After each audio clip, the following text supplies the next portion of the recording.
Consider This, with host Carol Schrader, is supported in part by Better Business Equipment and by Nebraskans for Public Television.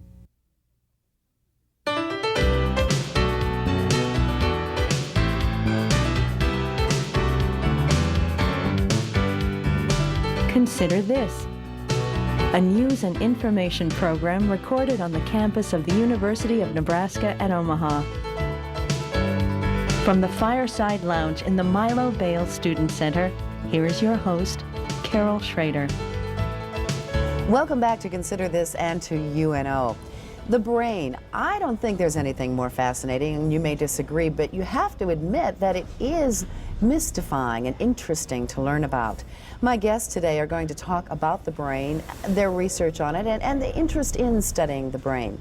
Anne-Marie Shibata is a postdoctoral research associate. She's a PhD, by the way, with the Pathology and Microbiology Division of the University of Nebraska Medical Center.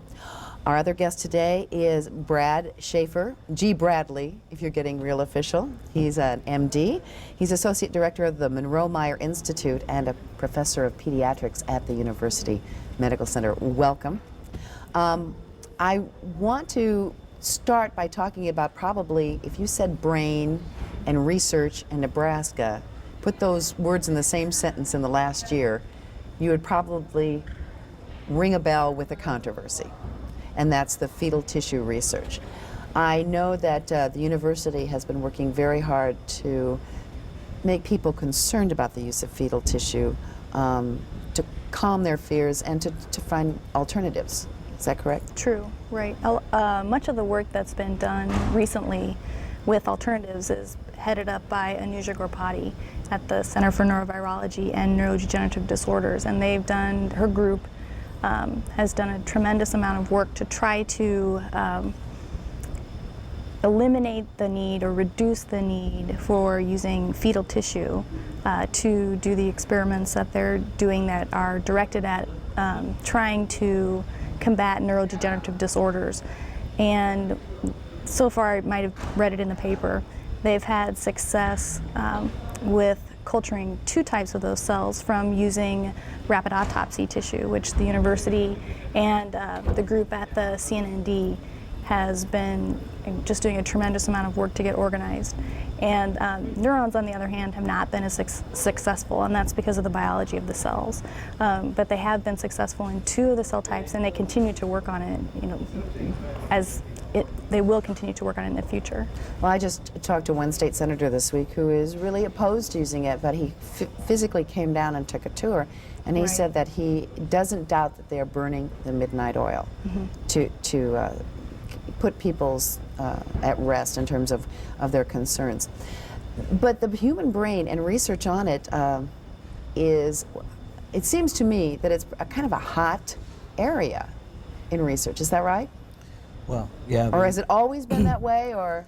Well, it hasn't always been that way, simply for the fact that it was considered a big black box, and that it was such a complex organ that people for decades basically said, we know it does something, but we don't know how to even attack the questions. And so, is that partially because historically, I guess you could even say in religious and cultural aspects, the brain was almost mystical. It's not something, I mean, maybe not to scientists, but to the rest of the people, it's just something that is there. It either works or it doesn't, but for the grace of God, and, you know, and it just does its thing.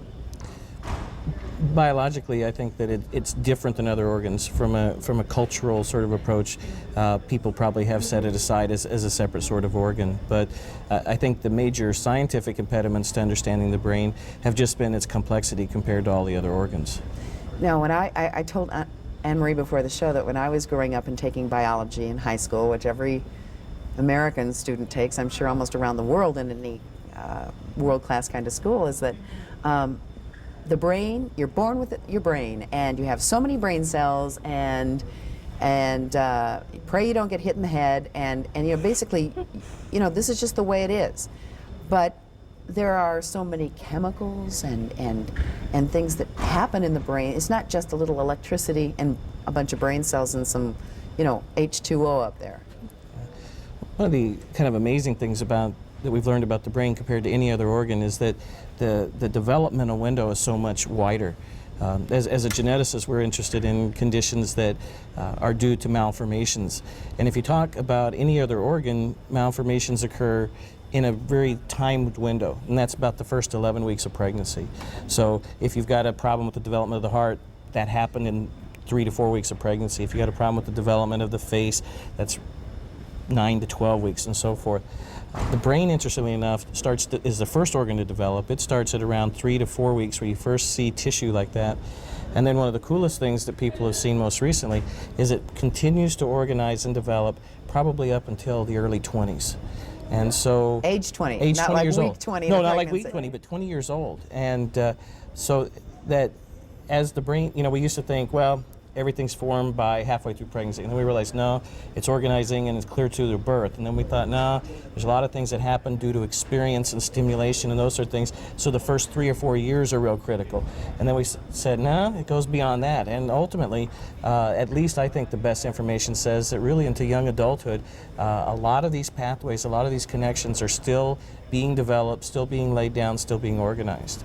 Now, the reason, before you go on, I just want to say, Brad was just a speaker at kind of the reason why I brought you together and brought the brain up this week, a mini med school that the University of Nebraska Medical Center is having. Throughout the show, you will see a telephone number. It's offered 2 more Wednesdays in October, and you can go to the website, unmc.edu, hit the med center, then hit the mini med school. It's also being offered via satellite in Lincoln, Norfolk, Grand Island, Kearney, North Platte, and Scottsbluff.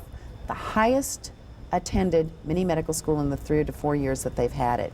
And so listen up, and if you're interested, watch for the number on your screen because you might want to participate in some fashion. What were we going to say, Anne-Marie?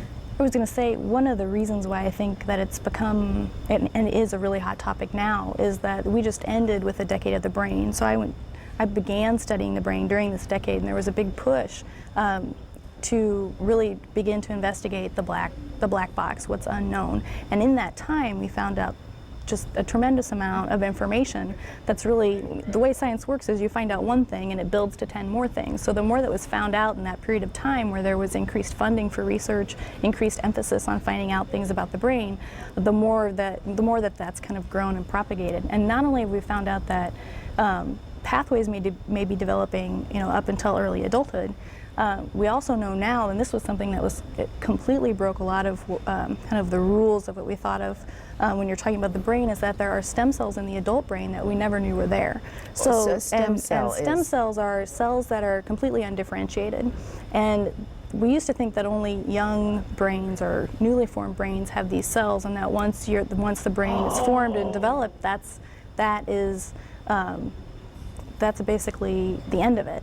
Now they know the work's been done among other people. Fred Gage at the Salk Institute has found that there are areas of the brain that have these stem cells well into adulthood. And these stem cells potentially provide the ability of the brain to keep forming new connections much longer into life than we ever thought were possible. It may also provide the ability for the brain to repair itself if there's damage. You're working in the regenerative research kind of area. And so that's a kind of information that spurs people like you to getting excited. I mean, Right. there's all kinds of other little subsets of that, brain chemistry and body chemistry and how it relates to the brain. Mm-hmm. Well, in deference to her comments about being the decade of the brain, what I think the other major thing that's happened over the past 10 to 15 years has been the explosion of genetics, and not just to brain, but to everywhere. And so, although we may have come out of the decade of the brain, we're about ready to march into the century of the gene. Mm-hmm. And one of the things that's allowed all levels of research that go on at the cell level, go at the organ level, the things I talked about at the last mini med school, the factors that influence the development of brain that even start preconceptually. And so you go from before a woman gets pregnant until what we just mentioned, which is till a person is 20 years of age or so. That whole... Before a woman gets pregnant. There are things that can be done that And the chemistry of the woman or the... Right. And of course genetically, there's her genes, her husband's genes, or the father's genes. And even simple things. you've read about folic acid and Right. those sort of things. Folic acid, zinc as a trace metal, lots of things that mothers can do preconceptionally that will actually optimize their baby's brain development that has effects for the rest of the person's life. And so understanding those factors, and particularly probably the biggest public health impact of all is this whole concept of gene-environment interactions, which is we all have a different genetic makeup that somehow interacts with the environment, whether that's while the baby's developing inside the womb, is it mom's health, is it mom's nutritional status, and those sort of things, or once the baby's born, or probably before the baby's born, what about all these cool environmental things such as stimulus and those sort of things? You know, can I sing to my unborn child? Can I take my 2-year-old and read them, you know, Russian classics and those sort of things? Mozart really make a brighter baby? Absolutely. And so people are beginning to say, this is so cool because we can take this knowledge of the genetics of this, play it off of the environment, and say there's this complex pattern that ultimately leads to this unique neuropsychological pattern that is that individual, and that it's influenced by things before the mom gets pregnant. It's influenced by everything that happens clear up through the young adulthood of the child. How does anyone decide what to fund? I mean, there's a finite amount of money in any form of research, and you deal with the entire human body. You're talking about, I mean, the permutations and combinations of ideas and hypotheses and theories and projects that can be funded is humongous. I mean, if there are all these areas of the brain, and we'll talk about more of them, how do the people that hand out the money, and I'm sure you'd like to know the answer to that magical question, but I mean, you want to be doing something very worthwhile and something that can get funded. I mean, there's a little, how does a university, how do you go about doing that? Well, one of the primary things is that they always are more likely to fund research that is directly related to a medical condition, and particularly medical conditions that affect the largest group of people. So say something like Alzheimer's disease is likely, if it's a good, strong research project, is likely to get funded because there'll be many people affected by that disease in the future. There are many people affected now. So it's a combination of the strength of the science, maybe the novelty of the science, how cutting edge is it, and what's the likelihood that it's actually going to lead to a benefit for society if it's funded, and does it relate to a human medical condition? And you're working with kids and pre-development, which is a hot topic. We have all these, young mothers and would-be mothers and young fathers and would-be fathers, and you are involved with a whole phase that, not specifically Alzheimer's right now, but that's something they're studying at the Med Center, and that's affecting all the baby boomers are going, oh, please find some answers. So you're sort of in politically, I mean, there is politics to research. Yeah, no question there's politics, and one of the things that, back to what her comments about, it's more likely to get research funded that has direct applications, and I think that's one of the real pitfalls that we can potentially run into, because there's public pressure to say, gee, this research looks silly. And to someone outside the area of science, it might seem silly, for instance, that there's a lot of research, a lot of dollars going into fruit fly research. And you might say, why in heaven's name do I want to study the genetics of a fruit fly? Well, one of the things that I showed last night at the mini med school is really kind of a slick thing, which is that a primary process in the development of the human brain is the splitting into two halves. Okay, we know we have a right side and a left side of our brain. That process alone is probably regulated by over 20 different genes at a minimum. And we know that any one of those genes, if they mess up, that in fact that the brain doesn't divide in the way that it should, and you get a human medical condition called holoprosencephaly, which is failure of the brain to divide into the two midlines. Well, when people found some of the genes that cause this, they began through these really neat computer database linkages and that sort of stuff to begin to search these huge bits of information that are out there through the government-funded projects. And what they found is that the gene, one of the major genes that affects this midline development of the brain is identical, almost 98% identical to a gene in fruit flies that causes a condition called a hedgehog mutation. Just gives you a goofy little fruit fly egg that suddenly looks furry and fuzzy. Someone thought it looked like a hedgehog, so they called it a hedgehog mutation. What we found out is that that mutation is identical to the problem in humans that causes midline brain abnormalities. So obviously, if you can, this is a real scientific phrase too, fool around with that one little aspect of the DNA, you might be able to find some answers before you get into real expensive research in even higher animal, and which can be controversial, Right. and other things. Well, Right. and the simpler mechanisms or the simpler systems to use, like fruit flies or C. elegans, which is a little worm, provide a really powerful tool because there's a finite number of genes or cells or whatever you may be looking other at. variables. And you're not dealing with something as complex as, you know, a human. Or even a rat, and it allows you to address specific questions. And it has been found that something that may happen in a worm, something that may happen in a fruit fly, directly corresponds to what may happen in us. So it is useful research, and it is. And sometimes it's unfortunate that it doesn't get the funding that other research gets because it's not seen as being as applicable as it actually may be. The brain is, in addition to being a little mysterious and fascinating, is so key to, we tend to separate it from the body. The arm moves. We know that there's neurons involved, and the brain is involved in that in some part. But we look at it. It's got skin. It's physical. It's more of a physical kind of thing. Well, it's all physical, but we think of the brain as not being physical. It's very physical, with a lot of physical chemicals and things going on in them. And do we know what all those chemicals are yet? Oh, haven't even scratched the surface of probably figuring out what all those connections are, what they do, what the chemicals do. Again, we know what the major ones are. As we talked earlier, the Nobel Prize for serotonin release uptake inhibitors and those sort of things. We're in our infancy. At least we're somewhere. At least we're born. But we're still in the infancy of understanding these things. The other thing I think that revolves around the mystery of the brain, as you said, is kind of its own unique organ, is somehow I think most of us still perceive that that's me. I mean, if you really think about it, that's my finger. I can kind of see that little baby there. But you know who me is? Me is that something that's sitting back there behind my optic nerves. The soul up there, is the individuality up there. We've got over the part that if you get a heart transplant, you've sort of taken that mystical part of what we think is someone's heart. Exactly. You know, the emotional. Right. So we got over that, but I think it's going to be a bigger leap Oh, absolutely. Yeah. to get over what you're talking about. Who is that sitting back behind my eyeballs looking out? That's what we all think. One of the things you were telling me is that you're working with Dr. Gendelman, and you're on in the research project that you're working on, but it started with working on an AIDS-related dementia, Right. and how a virus affects the immune system and sends something. I mean, viruses. Yeah, I know I can get encephalitis from a virus, but there's all these complex things that happen from one disease. You think AIDS, it's going to do one thing. But no, it can affect the brain. Right. I think that's something that's become more and more understood, is that maybe at one time people thought about the immune system doing one particular thing, or your digestive system doing one particular thing, your central nervous system doing one particular thing. But now we're really looking at how does, in this particular case, the immune system affect the brain.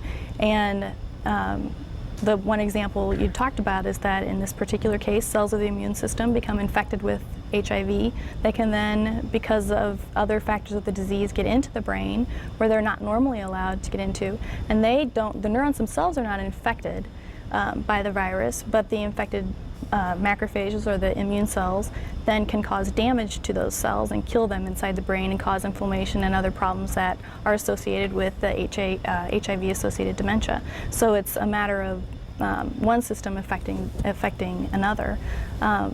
We're also trying to look at kind of the reverse situation where the immune system can be stimulated to help repair the brain in cases of other sorts of damage. In this case, the immune cells are not infected with the virus, but they're stimulated in particular ways to do good things for cells that have been damaged, to try to reduce secondary damage that might occur, and to activate other cells in the brain to help repair areas of damage. That's big in the field of strokes. I think, stroke is something a lot more common than we probably realize. You can be having strokes as you get older, particularly, and not know them until you get one that's just too big. But the whole idea of being able to, when you have a stroke, keep the damage control, for lack of a better phrase. Well, and it doesn't even have to apply to adults. If you look at the situation of, again, brain injury and the overall picture of cerebral palsy, what we know now is that 96, 97% of cerebral palsy is actually due to injuries to the brain that occur inside the womb, that actually very little cerebral palsy is actually birth related. The concept that this was an injury at the time of coming birth, out of the womb, coming out of the womb, yeah. sort of stuff, that represents an incredibly small fraction. And so most of the kids we see with cerebral palsy or in utero strokes or those sort of things all represent factors that were present inside the womb. The difference between the baby who has a stroke and the adult who has a stroke is, as Anne-Marie was just explaining, is that these stem cells, these primordial cells, and what they do, how well they're turned on, and those sort of things are very different in a baby than in an adult.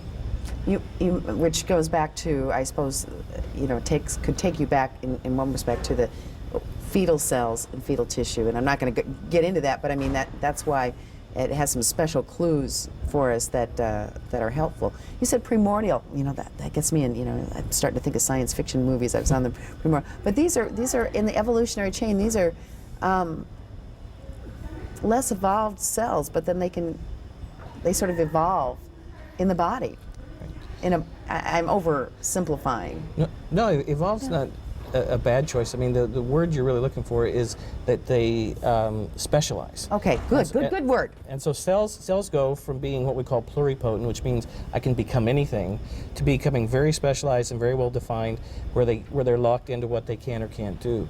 The trick. And again, it doesn't matter how you want to approach it, whether you do a cell culture system or you want to play around with a fruit fly or you want to do stem cell research or whatever. The trick to many of the ills that affect humans is, how do I get back to that place? How do I get back to a cell that can do more than it's kind of been narrowed down to do? So if I have a spinal cord injury, what can I do to take those cells in my spinal cord and let them grow again? Let them cross that gap, let them reconnect themselves, and so that the person is no longer paralyzed below the lesion. That's the where everybody's going. How can I change those cells? And again, the answer still is in genetics. How can I take those genes that are supposed to be turned off? How can I turn them back on? Both of you, Anne-Marie, when people find out you're studying the brain, I imagine that, they ask all kinds of questions that you go kind of taken aback. But of the ones that you feel you can answer, that you feel that people, really want to know, what do people want to know most? Just regular folk, when they find out you're involved with this kind of research. What bothers people? What concerns people the most? Well, I think it depends on what their particular circumstances. Well, absolutely. A lot of people, if their husband or grandfather has a particular disease and they want to know about that. So why can't you, replace cells once a stroke has occurred? Why can't they just reorganize, and why can't everything be fine? That type of thing. And you said we asked those very questions. Right, and that's how we try to get research grants. That's right. Exactly. And I think those are the main questions that I've received. Sometimes people want to know, well, how do you remember? How does that happen? How do you learn? How do I go to school and get a better test grade than I got before? And there are some things that you can say. I mean, there are a lot of, I don't know the exact answers to those questions, but there are things that you can say that we know about the brain, that activity strengthens particular pathways. Repetition strengthens particular pathways. So if you were in first grade and you thought that your teacher kept pounding and pounding and pounding away on a particular topic and you thought that was, useless, actually there's a lot of biology that can back that, because the more you hear something, the more you're exposed to something, the more you use particular pathways of the brain, the stronger they are and the easier it is to recall them in the future. So those types of things you can come up with answers to. We'd already kind of touched a little bit on, why can't neurons repair themselves as easily as, say, your skin? If you cut your skin, that heals. If you damage the brain, that may not heal as well. And it has to do with the fact that nerve cells, they don't divide. As they differentiate or become specialized, they lose their ability to divide. They don't Once do you've that already anymore. arrived at that location of what you are, Yeah. they're not changing. And so once they're damaged, they're damaged. That's it. You can't recover from that. Take on these other qualities. And so that makes it much harder for you to be able to heal yourself in that particular case. And that's why people are talking about stem cells and trying to replace the cells that are lost, because there's no way for the body in it by itself to heal it. but maybe you've had more specific questions because of where Well, what you especially do. working with children. With children, yeah. I mean, again, it's focused on where you're at. We deal with children who have learning problems of the whole spectrum, and by and large, the most questions we get are simply the why. Why is my child retarded? Why does my child have a learning disability? Why does my child have ADHD? Why does my child have a speech problem?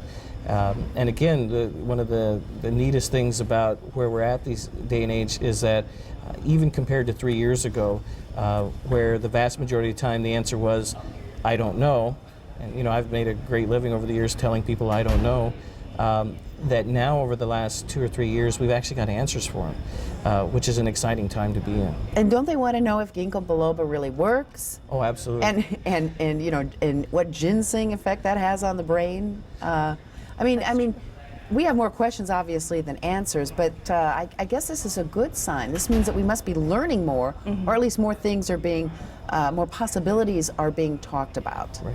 Yeah. But in some ways, the thing you're talking about there is that the counter of that, the danger of that, is that people can become too cavalier.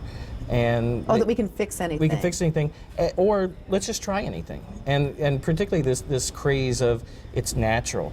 Well, you know, toxins that are used in poison darts are natural.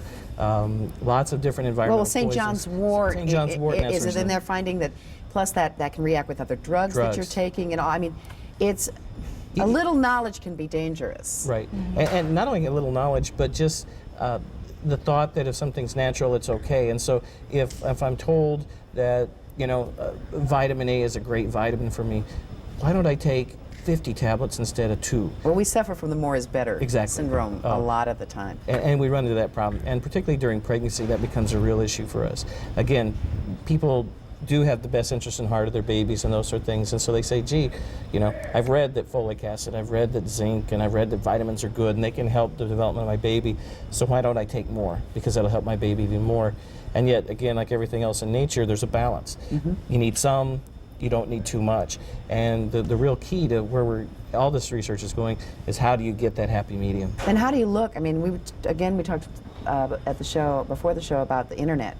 I mean, there's more information that you want. A lot of it's not right. And how do you even collate it? I mean, what sources do you go to? a lot of questions to answer, as always. 2 more sessions of the Mini Med School. We've got one coming up on October 18th, and then there's one coming up on the 25th. Check the website, unmc.edu, if you have more questions. But you're going to be in the final session, Right. talking about regenerative issues, and Alzheimer's will be talked about too, correct? Well, right. In general detail. Yeah. Right. Not. So people can come, listen, and ask questions, but you need to register. Go on the internet or call the number on your screen. Thanks so much. Thanks Thank for having you. us. It's on my brain good to have you here. All right. Thank you for joining us on Consider This.